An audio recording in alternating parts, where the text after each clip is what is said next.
আসসালামু আলাইকুম বন্ধুরা, কেমন আছেন সবাই? তো আজকে আমি সবার থেকে এমনি শুনি কাঁচা কাঁঠাল রান্না করে খাওয়া যায়। কোনো দিন তো নিজে রান্না করি নাই। আজকে ফার্স্ট কাঁচা কাঁঠাল আমি সবার আগে কাঁচা কাঁঠাল কেটে নিলাম, তারপর পানিতে ভিজিয়ে রাখছি।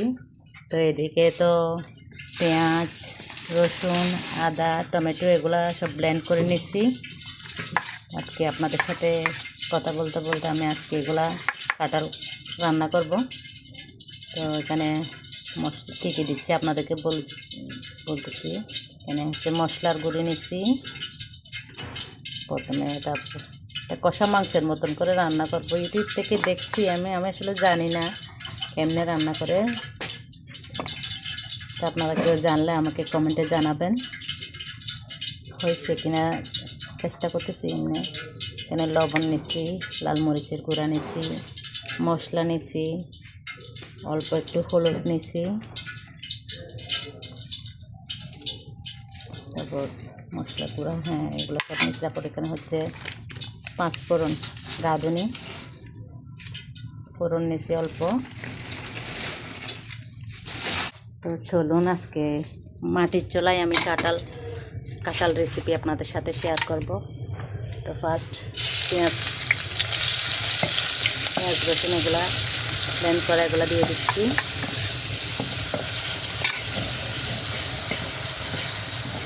এগুলা একটু তেলের মধ্যে নরম হওয়ার পর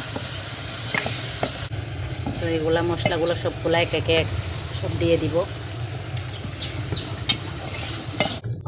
তো মশলাগুলো একটু কষিয়ে নিই, আমরা একটু পর আবার কাঁঠালটা দিয়ে দিব। এদিকে রান্না করতে করতে দেখতেছি আমাদের মুরগির বাচ্চাগুলো এখানে ঘরে চলে আসছে। এগুলাকে তাড়াই দিই আগে। আসলে গ্রামের জীবন এরকম। তো মুরগি তাড়াতে এগুলা দেখতেছি কষা হয়ে গেছে মশলাগুলা। তারপর আমি কাঁঠালগুলা দিয়ে দিব।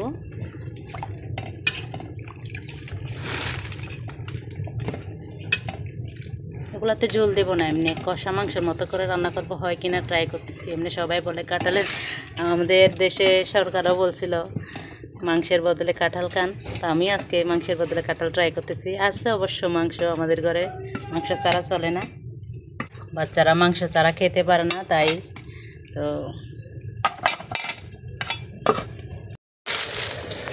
এই কাঁঠালটা হচ্ছে চৈত্র সংক্রান্তির দিন গাছ থেকে পাড়া হয়েছিল। ওই পাঁচন রান্না করার জন্য অল্প একটু করে দিছিলাম।